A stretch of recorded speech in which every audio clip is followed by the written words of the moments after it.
Good morning. Who is ready for some Code 1 action? That's right, I got my pointer here. Got my first game of Code 1 in, and it's a lot different. A lot of things I like about it and hope are coming into N4. A lot of things are simplified, which I hope are simplifications for Code 1 and not N4. We are going to be playing supplies. We did not decide that we were going to be playing supplies before we made our army lists. Keep that in mind when we get onto list building. One of the points that I did not realize in the beginning, as this says over here, the default tiebreaker is victory points. This was not the case in N3, may or may not be the case in N4. Like you could just have a draw. Otherwise, tiebreaker is surviving points that you have. That's what they call victory points in this game.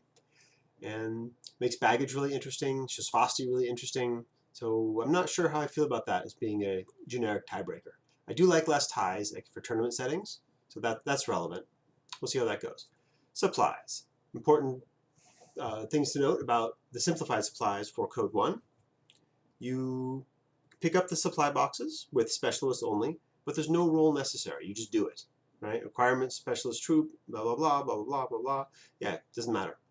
And only specialists can pick them up, which means in N3 supplies, a specialist opens the box, and then anybody can pick it up. So it would be a common strategy to let your opponent pick up the box, then bring in a combat jumper, kill their dude, pick up their box, score.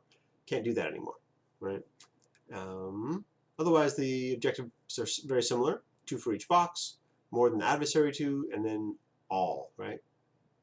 Control all, yeah. And these are also notably don't come to 10, if I'm correct on that, right? 2, 4, that's only 6. Or is it 2 per? No. Control a supply box is 2.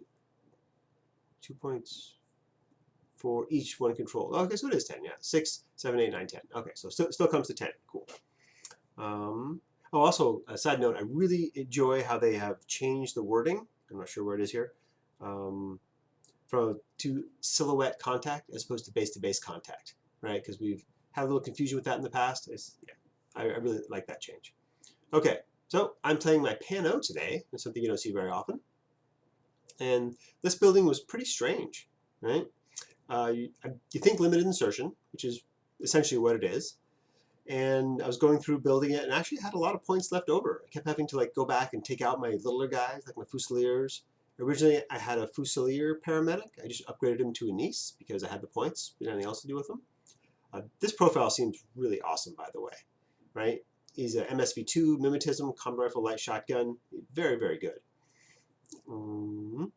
Fusilier, Hacker. I'll talk more about that at the end, but he was kind of unnecessary.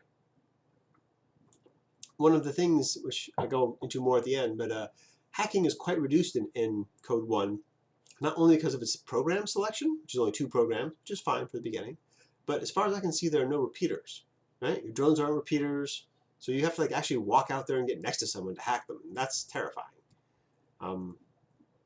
You also can't upgrade your drone. There's a skill called Rem Driver, but he doesn't have it, so he can't upgrade a drone. Of course, if I'm missing something, please comment, let me know, right? I didn't see it anywhere, so there you go. So Orc HMG, solid HMG. Note that he's 6'2" move now. I forgot that in the beginning of the game, which actually was kind of relevant, but you'll see it. Keel Guard, love this model. It's the old one with the multi-rifle, which is now an AP marksman rifle, which I think is really an upgrade for him. It gives his plus range out to 24. He's really deadly with it. As a lieutenant, he gets the lieutenant order every turn, which you of course use in Code 1 because there's no drawback to losing your lieutenant other than losing that. Swiss Guard HMG, another solid HMG. Crocman Sniper. A lot of people don't like infiltrating snipers. I do, particularly this one. He's got mines. He's got a good ballistic skill. Yeah, I think he's strong, even though he's not hidden. Machinist. This is sort of held over from N3 for me. I used to always take a machinist to fix my bots, fix my heavy infantry to get jammed and stuff like that. Again, kind of unnecessary. I was thinking that I could maybe use him to get out of targeted states or immobilize or whatever, but it probably would have been better as a paramedic or maybe even a trauma doc, right? Yeah, Pathfinder, again, with no forward observer, he's just a specialist, but that's relevant. No flash pulse either, no sat lock or anything. He's just a fast specialist. Sierra, another HMG, 360. With all these points not really with the limited unit selection, I should end up taking a bunch of HMGs, right? I've got 3 HMGs in the army and a multi-sniper. It sort of felt like I had too many SWC for a Code 1. Like I could have toned it down a little bit and made me take some other things, but yeah. So Palbots, which are AVA-4, which is strange, and a Locust. I like the Locust. Sort of like my Zeriat, right? It's infiltrating, not camo state. He's got a good weapon, good ballistic skill. He's got ODD. I wish he had mines. That was kind of my only thing on him. But this is what I ended up playing, and it was kind of just Code 1, what can I do with all my points? There's some models that I want to play. My opponent is playing Combined Army, something we're more familiar with here, right? Shrouded Hacker. Seems like a great idea, right? Because you can't get killer hacked. You got mines, you're infiltrating, seems wonderful. Malingo Sporting Shotgun is okay. I mean, 30 points for, 3 points, excuse me, for a shotgun with TO camo and mines. I'm sure you can do some work with it. It's fine. 2 M drones, right? Now they get nano screens, which actually is fairly relevant. Armor being very good in Code 1. Q drone HMG, still as good as he ever was. Gualo HMG, again, we're just packing on the HMGs, so there's not much else to do really. Sheshkin Lieutenant Red Fury, it's, she's essentially an HMG with slightly different range bands. Code Alley is really not as good in Code 1, but that's okay because a lot of things aren't. She has 2 heavy pistols as opposed to 2 assault pistols, and I think she's missing Protheon if I remember correctly. But anyway, she's there. And then a Caliban. Caliban Spitfire, great model in N3, great model in Code 1. Strangely in Code 1, the MSV1 doesn't cost you anything. You can just take it or not. He's 3.5 points, 1.5 SWC, either way. I think they could have differentiated that a little bit. Like maybe in the SWC only being 1 for the non-MSV1. I don't know, but they didn't. That's what it is. All right, so moving on to, oh yeah, great note, Ruben. Okay, I win the lieutenant role. I choose deployment. I let my opponent go first on that. Yeah, I'm okay with that because I can cover the objectives. He can go get the boxes. I can take him back. He can spend his orders going to get him. I can spend my orders killing him and then getting him. I don't know. I'm fine with it. Okay, so where we were playing, there's a lot of sunlight coming in. Excuse some of these shadowed pictures. This is the board from the side my opponent will end up deploying on. This is the board from my side, right? There it is. You can see the 3 boxes in the middle. These are the supply crates. Boop, boop. And we actually missed that you didn't have to roll to open them. So we messed that up, but then quickly corrected. Yeah, there's the one in the box in the middle, box on what will end up being my far left. All right, this is his deployment. I'm starting with a whole bunch of camo tokens. I think he's got like 3 or 4 camo tokens. These are ones in the middle. This one here ends up being a Shrouded. The Caliban right there. Sort of, those were like over that direction. This is Sheshkin, one of the M drones. We'll get a picture of his other camo in a moment. On his far right, Gualo HMG, really good position up here. Remember, he's got nano screen, right? And he's covering some pretty good lanes of fire there. I've got, this is his other M drone over here. All right, this is his camos on the other side of the board. Camo up on top, which apparently my opponent made a mistake in deploying it. This ends up being the Malingo's boarding shotgun. Right, pretty bad positioning for a boarding shotgun. Shrouded Hacker, and this is the Caliban over here. I think he thought it was the Caliban and then mixed it up. I offered for him to switch it out, right, because it doesn't make any sense to have a boarding shotgun up there. And he said no, he just got confused with his camo tokens and yeah, drive on. Okay. My deployment, not the best of pictures, but we'll get better in a moment. This is my Orc. This is on my far left. Around the corner from the Orc, I'm sorry, that's not the Orc. That's the Fusilier Hacker. Around the corner from him is the Nice, using my sniper as a paramedic. That's the only model I have of a Nice. This is my Orc HMG. Directly across from him, we've got a Palbot in the shadow here, and then my Sierra Bot. The Sierra Bot here has a really good line of fire, sort of down like that. You can see the building Sheshkin's hiding behind, and you can see one of the objectives. Moving over, the HMG Bot was that way. This is the Aquila Guard MSV3 peeking out, looking at this objective over here. Also interesting, looking at his camo token that's on top. Remember my MSV3, which will be relevant. On the top here, we've got my Crocman, who's prone. Again, I really like this position because it's covering 2 objectives, that way and that way. He's got good cover. Actually, he's prone above everything that's out there. And dealing with that sniper up there could be really bad if he doesn't have a decent visor. And I haven't seen any visors on the board. So, okay. In my back rank, I've got a camo token here, which is the Swiss Guard. So it's camo mimetism -6. I think that it was not actually prone, even though I have a prone marker next to it. I think that prone marker was for someone else. So moving around, I'll show you where those were for reference. There's the Aquila Guard you can see there, so directly across from him. Another PALBot attached to the machinist who's down there. And my M drone, excuse me, it's called a Pathfinder in the PanO. A Pathfinder bot over there. Reserves. There's a better shot of the machinist hiding back there, which I use the Spec Ops model for because the machinist is pretty horrendous. All right, his reserve is a Q drone. It's in a good position. It's got cover here. It's pretty far back. It's covering the objective that my Aquila Guard is covering, and that camo token, which is the Swiss Guard. He doesn't know that though. And it's far away. It's looking right at the Aquila Guard, who's also looking at the other camo token. So there's a lot of things looking down at that Aquila Guard, which is kind of okay with me. He can draw attention. That's fine. My reserve is my Locust. Right. This is one of the objectives on my far left. I'm using a bounty hunter model because I don't have a Locust yet, and I like his position because he's got the ODD. He'll have cover from anything coming at him, and they're going to have to fight through him to get to the box. This is still maybe N3 thinking, as you'll see in a minute. But I like the position. I thought it was fine. And now we're going to go straight into his first order, which is dropping in Kodali. This is the Locust right here, right?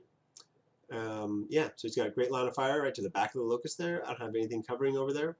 What's interesting with no hidden deployment in the game, if you have a spot you think is free, it's free. That makes combat jumping like even better than it was. And there's no hacking the transport aircraft either, right? So if you can land it, you can land it. I guess there's no buffing it with your hacker either, so maybe that counteracts the hacking. Either way, Kodali fails the roll. And it's that happens. It's not that big of a deal in this case. She deploys here, still on my far left flank. The Locust is right out like that. And she's able to, in one order, move up there, walk up, and see the Locust from cover. So it wasn't a big deal. She's still getting to engage the target she wanted with her MSV2. She's using her combi rifle, though, not her heavy pistols. So maybe that's a difference. But before he engages, his camo token moves up here. This is the Spitfire. He thinks about it for a minute and ends up just tucking it back a little bit. So it actually ends up more being right there after I took the picture, just so it's got a little better cover. Here's Kodali moving up, getting line of fire to the Locust. She's a really good shot. Let's go 14, right? Ignoring my ODD, so she's 3 dice on 14s and 1 die back on a 12. Yeah, that's really my best option to shoot back. So I do. And she wins the first face-to-face roll, but I make a bunch of saves. I'm going to make like 2 or 3 saves. Yeah, there's 3 saves that I make. I think that she crit me, and I made the saves. Yeah, great. Made myself a note. She crit me, but I made the saves. So she just does it again, and this time she kills me. The slight mistake my opponent makes here is he leaves Kodali there on the edge of the building. Right there, maybe up a little bit.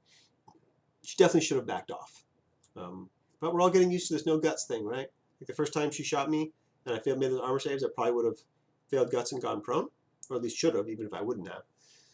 But there's none of that in Code 1, so I just stand there and get killed. And yeah, there's that. Okay, what is going on here? Oh, the Gualos. Yeah, so the Gualos, which has direct line of fire, sort of under that bridge, I think over the bridge to my TO camo marker up here. Or if you say my camo marker and mimetism -6. He goes for the Discover. I think he was kind of forgetting about the -6 from the mimetism. So he's discovering it at -9, right? Cover and the mimetism -6.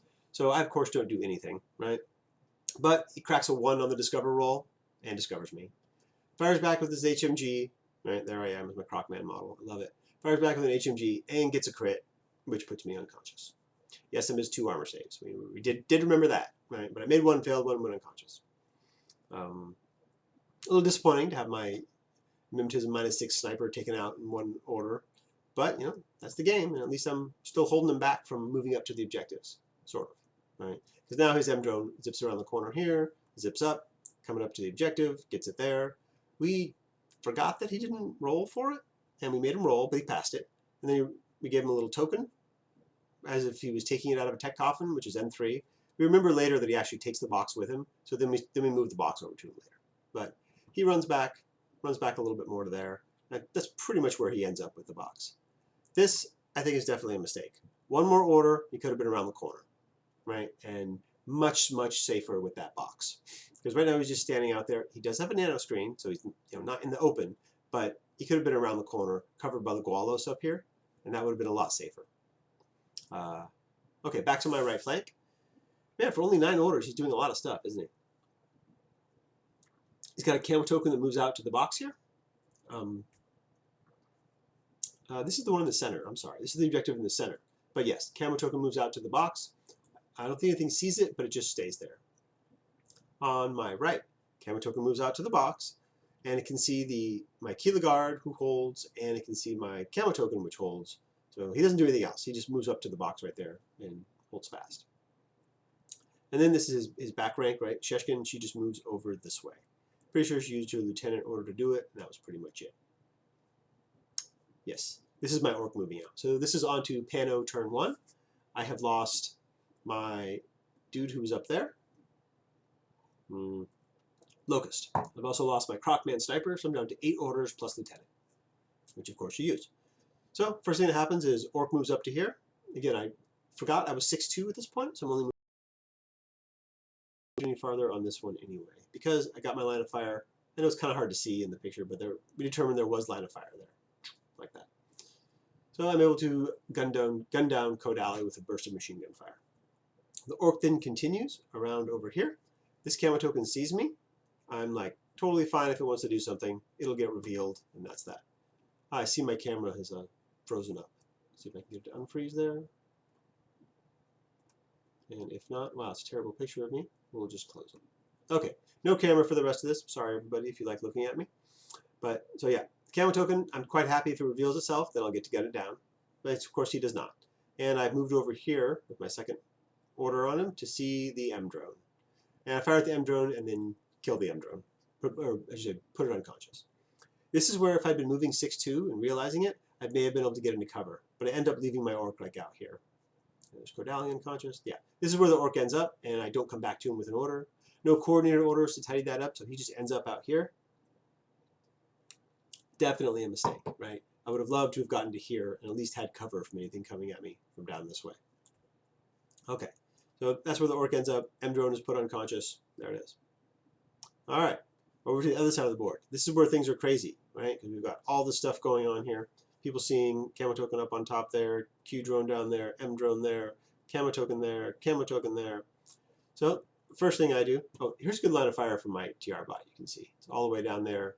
This was blocking off Sheshkin, who was like right there, but she decided to go this way with her lieutenant. So she's actually now like right there behind that building. Okay, so the first thing I do is I idle with the, I think I actually stand up, so I'm not prone anymore, with the Swiss guard here. That exposes me to this camo token, and the Q drone here. They all hold, which is totally reasonable, right? So I reveal and I HMG the Q drone up there. He is at, he chooses to shoot because he didn't realize we're out of 32 range and surprise and whatnot. So he's just going to miss because of the surprise, the TO camo, the cover, all that stuff. And I think the shrouded reveals here to shoot me with a combi rifle, and this guy does not reveal, doesn't do anything. I get one hit on the Q drone, but it makes it safe. And here we are. Swiss guard, he's been moved out. That's why you see that. On this order, the first thing I do, this is a trick to try to get some free movement, which usually gets me killed, but I try. First thing I do is shoot. I shoot my HMG at the Q drone up there. The Q drone, now knowing that he cannot hit, he's at -12, chooses to dodge. So then my Swiss guard moves across this open gap to get right here, which I think is actually when the shrouded and the Caliban both reveal to shoot at me, because they get me in the open and they know I can't shoot them back and whatnot. But that's fine with me. I've got ODD, heavy armor, 2 wounds. At least that's what I'm counting on. This does work for me, and I put the Q drone unconscious, and the other 2 reveal, and I think they both miss or miss and make an armor save, something like that. There is the shrouded and the Caliban, who both took shots at me. And there's Q drone, who's unconscious from all that. All right, so now the Keela guard spends his lieutenant order, and I go for a discover up here. This Caliban cannot see me, by the way. His line of fire is kind of blocked like that. So discover up there. Remember, I am MSV 3, so I cannot fail this discover. Given that, the Malingos, excuse me, the Malingos chooses a dodge, and the Shrouded decides to shoot me with his combi rifle. I, because I'm greedy, put 2 into the Shrouded and 1 into the Malingos. What happens? The Shrouded crits me, and the Malingos, I think I just missed him, or he dodged successfully. He stayed right there, so I think I just missed him. It's not a, it is a good shot. It's like a 15, right, with a marksman rifle. Right. I passed both saves from this crit though, so Aquila Guard's still there. So then I spent another order on the Aquila Guard, and I idle, and it's pretty much the same thing from them. You know, a shot there and a shot there, and I get crit again by the Shrouded, right? And I miss the Malingos as well. Or he dodges, I don't recall which. This time, I fail both the armor saves from the crits and go unconscious.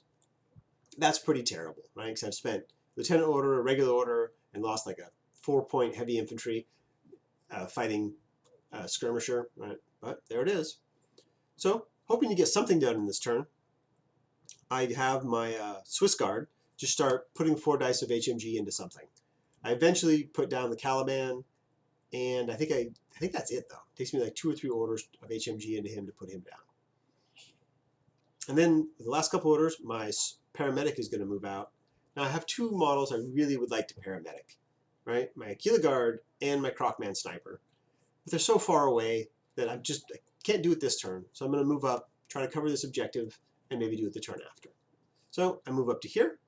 My second move puts me, first move of my last order puts me right there. The Shrouded does nothing, which is probably the right move. And with nothing else to do, I discover him, and I do successfully discover him. So he's there. I can see. That's why there's a model there, not a camo. But that's the end of my turn. Not a very good turn. I killed, I think, 2 things, and didn't get any objectives, and got my Aquila Guard killed. Right, pretty bad. Okay, so now we're starting Combined Army turn 2. Shrouded moves up. Not sure what his plan was here. Maybe it was to get behind this wall here to then like lay a mine around the corner or something. But he moves up to there, and I decided to go with the new light shotgun and just teardrop him with the light shotgun. Seems good. He shoots me with the combi rifle, and miraculously nothing happens. Yeah, he just takes the shots. I think he misses me with all 3 and makes his armor save. And there it is. So then, next order, he moves back behind the box to get cover. And this time, because I have him out of cover, I didn't before because he shot first, then moved, or something like that. I don't remember exactly. Or maybe I just made a different decision. But I shoot him with the shotgun this time because I'm a die on a 19, right? +6 for short range. And I ignore, because my MSV ignores mimetism. So that works out for me, and the Shrouded goes unconscious. All right, so Shrouded on the other side of the board is here. It's going to move up and grab that objective. As it skirts the side over here, it can do so without getting line of fire to the Swiss Guard HMG. Back to my left flank is Gualos, who has come down from his position up here, peeks around the corner here to see my orc, and puts the orc unconscious in 1 volley. I think actually just off the board dead in 1 volley. Kills him either way. That's what's important. He then goes to pick up the objective, which is at which point we realize only specialists can pick up the boxes, right? You don't no roll to open them, and that. So he has not picked it up. We give him that order back, of course, right? That didn't happen. Other side of the board. Sheshkin comes running out over here. New silhouette rules. She can go over the drone can't go over her, right? And she sees the Swiss Guard downtown there, who just is taking pot shots at her with his HMG, and she goes for the dodge because she doesn't have her Fat 2 critical rule from N3. It's now just +2 damage, which I think is a much better rule. I like it a lot. But so yeah, she goes for the dodge, and she dodges successfully. And then she moves again and dodges successfully and ends up, I think, over here, actually, something like that. Yeah, there's the long bomb shot, right? I'm just taking shots with the HMG as she goes by. Of course, she has nano screen, so I'm not on 18s, I'm on 15s. There that's where she ends up, like, around the corner there. And there, not sure I'm taking a picture of here. Oh, my Swiss Guard moving out. So now we're on to PanO turn 2. Swiss Guard's moving out. I'm trying to get up here. What I really would like to do is kill Sheshkin on this turn. She's right behind this wall, kind of like here, something like that. And so I could probably get line of fire to her from up here. That's my plan. And of course, got to get through these guys. He's got mimetism -6, so he's actually pretty hard to hit, even though I have him blitzkill 15. I ignore the bot back here, which is, I think, actually frantically trying to dodge to get behind this cover here. It eventually will do that, but not for a while, and I ignore it most of the time. So Swiss Guard fires, Malingos dodges, of course, but the Swiss Guard crits and kills the Malingos. Remember, he's got an auto med kit, which is, free thing, and I actually killed him off the board dead. So there we go. All right, get up on top here, and here you can see where I can see Sheshkin right there. I definitely go for the shot, and Sheshkin gets a crit dodge, and boop, goes that way. Wasn't a great shot for me. I think I was on 12s. 0 for range and -3 for cover. But she crit dodges, gets out of the way. And very blurry shot over here. I left it in because this is now the niece paramedic in action. I'm doing a couple things with this. One, moving up this way, because I want to finish off this shrouded. You definitely do not want to give him that free auto med kit ability, right? And the way Sheshkin positioned after that dodge, I can get behind her up there. And there's an objective there, right? So this guy's doing a lot. Here he is moving up underneath. There's the objective. This is him moving up to the corner. You can kind of see the line of fire there to Sheshkin. And you can see the gray is the front of her base, right? So I'm definitely behind her. And I take a shot with my combi rifle. 3 dice on 13s is not bad, right? +2 for range, -3 for her nano screen. I get 1 wound through, which is just fine. Wasn't really expecting anything better than that. And then she turns to face me. Uh-oh, not good for him, right? But I'm still 3 dice on 13s to her 1 die on a 15. So it's not that bad. He moves over to here to be, have some cover behind this box. I'm pretty sure this is my last order for the turn, too. And fortunately, he does move over here, but go unconscious. Sheshkin hits him with the Red Fury, and it's damage 15 in her hands. His armor 3 can't hack it. He goes unconscious there. So that attack run was only okay. I did a wound to Sheshkin. That was fine. I finished off the shrouded. That was fine. But that was the paramedic. So he's not getting himself up. He's not getting anybody else up. About now was when I realized that the machinist would have been a lot better off as a trauma doc. Yeah. Okay. So now Sheshkin comes around the corner to fight off the Swiss Guard. She's pretty good here. She's on 12s. Right? +3 for range is 18, -6 for my mimetism. I'm also on 12s, shooting back. 0 for range, -3 for her nano screen. But she crits me, and I take a wound. Well, she spends another order doing it, moving this way, and she crits me. There's the first wound. She does it running off over this way, actually. I'm sorry. Running off over that way. She crits me again. Now I take a second wound and go unconscious. Sheshkin is a machine. She doesn't need the old fat 2 for crits. She just gets them, right? There it is. All right, my opponent's really low on orders, though. This is his turn 3. And all he can really do is his M drone runs up here, and picks up the box that the shrouded dropped over there. So he's got 1 box, and we're moving into turn 3. And yeah, end of Combined Army turn 3. However, my guys are also really limited, right? I've lost my Aquila, I've lost my Swiss, I've lost my Orc, I've got a Fusilier Hacker on the wrong side of the board, I've got a Machinist and an M drone, and that's pretty much it. Looking at the board, I do determine that my Fusilier Hacker could run to the central objective unopposed and pick it up. And that would give us a draw, 1 box each. Which is then we looked up and found out about the victory points being the tiebreaker. And I'm definitely losing on victory points, right? He still has a Gualos, still has Sheshkin, and I've got, 2 fancy Fusiliers and an M drone. So I decided that the other plan, which is the M drone running up here, killing their M drone, actually my Pathfinder running up here, killing the M drone, and then picking up the box that it's carrying. I only don't have a lot of orders either. I think it was 3 orders, maybe 4. So it's a move, right? Move, and shoot, right? Line of fire like that. I do have it, even though I'm clipping through the building there. Yeah, I had it. I'm also behind him, which is kind of good, right? He's got a nano screen, so he's still got cover still. I fire at him, and it works out, and he goes, I think he goes unconscious, right? And then the M drone just has to come. Of course, Sheshkin gets an alert and turns around and faces correctly now. So she's facing like that. I don't remember exactly. You see the next picture. There it is. He turns too far. Not that it matters, but yeah. Sheshkin's got 1 wound. Here's my M drone. There's the box I have to pick up. And we determined that as I move out over there, I cannot stay in cover, like not enough of me in cover. I think we did this wrong, actually, because code 1 is anything in cover gets you cover, right? Any portion of your silhouette. And we definitely asked for the 1/3, right? So I'm going over there, and you can see how my base could sort of teak out like that, and touch it and still have something covered. But we forgot that, and we gave me cover. Or we did not give me cover. Sheshkin decides to shoot with her pistol, which, given that we forgot that thing, is probably the right answer. She's on an 18.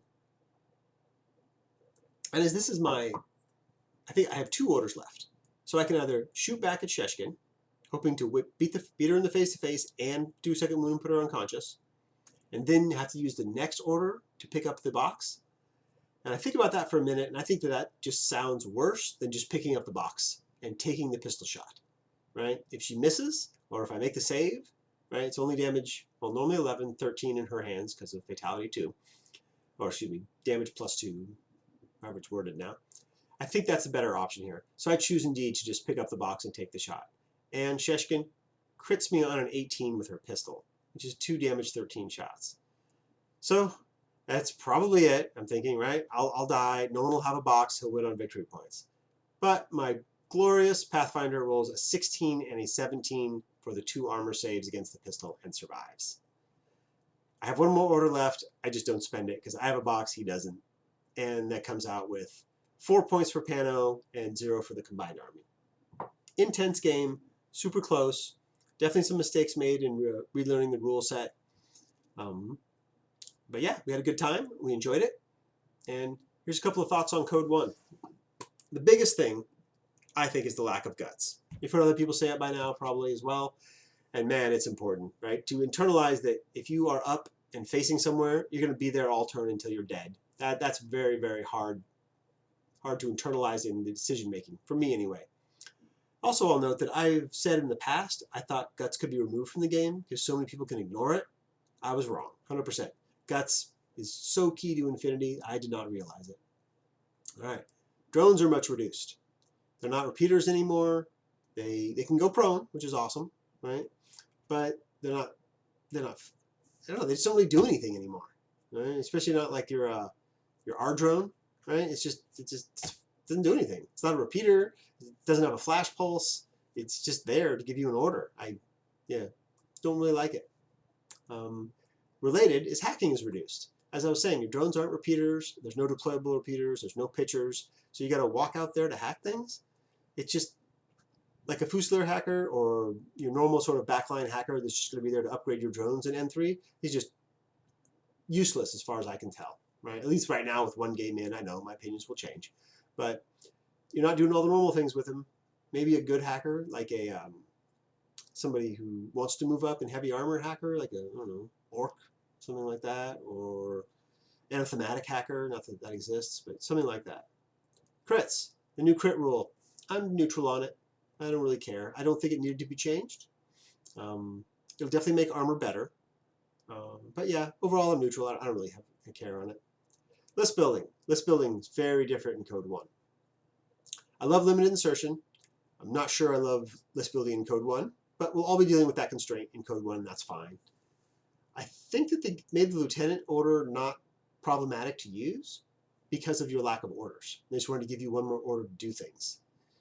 I know in normal limited insertion lists, you don't really have 10 orders, right? You have 10, plus you maybe have 1 or 2 attack awareness, either on your tag or on the guy, plus maybe 1 or 2 impetuous, right? And then maybe use lieutenant order anyway. So often you clock in at like 13 orders, maybe even 14 in a limited insertion list. And you don't in Code 1. You got 10, and you lose them quick. Guys die, right? You're losing them quick. So I think that's why the lieutenant order was there. And definitely list building is more restrictive. Like the lack of selection of units, particularly in the combined army, is really a drawback to me. But again, that's Code 1. It's supposed to be simple, and I think that's fine. So overall, enjoyed my first game of Code 1. Looking forward to learning it a little better and playing some more of it. Let me know what you think. Other things I missed from Code 1 or didn't talk about down there. And I'll tell you what I think about that. All right. Thanks for watching, and goodbye.